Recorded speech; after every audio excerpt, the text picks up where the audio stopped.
United Flight 93 was Lauren Grandcolas of San Rafael.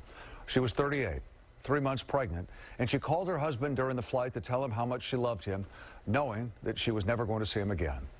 KTVU's Debora Villalon caught up with her husband Jack at a memorial for Lauren tonight, held in San Rafael. Deborah? Well, Frank, the city dedicated this garden to Lauren right here on 4th Street, downtown, one of her favorite stops. San Rafael was her adopted home. Lauren grew up in Houston, and her parents, still there, sent these flowers. It's been a surreal journey, for sure. Every year is different. Married 10 years, Jack Grandcolas visits this memorial to wife Lauren, touched to see others remembering her too. It grips me today to hear of anyone losing someone to terrorism, because it's the same gut punch that I know they're going to feel for the next 16 years or longer. Grandcolas long ago sold the house they shared and hoped to raise their baby. That loss, in some ways, the most enduring. Because it wasn't someone I already knew. It was someone that was going to be. So when I do see kids around the ages of 15, I can't help but think of beautiful souls. God bless. Much love. 11 years ago, Jack found love again. Sarah Hopkins, an artist who works in animal welfare.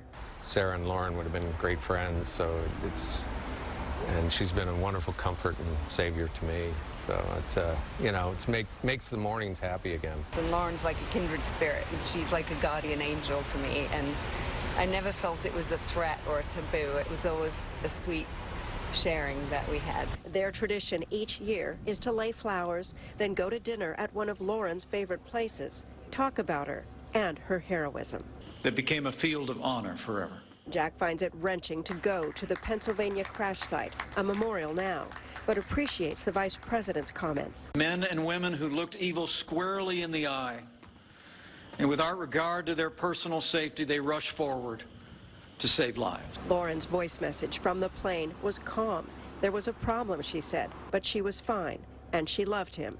That message plays now at the memorial. I felt like it encapsulated the true spirit and the calmness and bravery and love that was on that plane. Anytime you can leave an inspiration like that, then she would even say my life was well worth it and well lived. I think of her as sort of an example, somebody who didn't waste life. For those who knew Lauren, there's no forgetting her energy, her enthusiasm, her generosity. She was full of life and love. And now Lauren's ring, and this was in the shop when she flew, being reset when she died, is out of the safe where it sat for 5 years, like Jack, out of the darkness. As I got to know and fall in love with Sarah, I thought it should be back out shining brightly for a beautiful woman. Jack Grandcolas says he wishes the nation was as unified now as it was 16 years ago.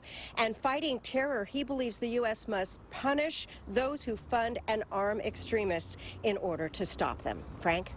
Deborah, I remembered I interviewed Jack about a year after it happened, and we were in his kitchen, and he said, would you like to hear the message that my wife left for me? It was right on the answering machine there in the kitchen. Honestly, it was one of the most touching moments I've ever had in 35 years in this business, and it's so nice now to see that he's been able to remarry. Yeah.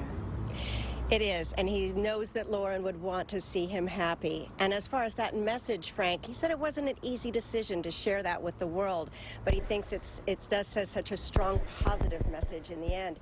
And you may remember in their kitchen a line from her favorite movie, Shawshank Redemption, that said, "Get busy living or get busy dying." That's something I've never forgotten either, and those truly do seem like words to live by. Yeah, I just got chills hearing you say that. Debora Villalon tonight live for us in Marin County. Thank you, Deb.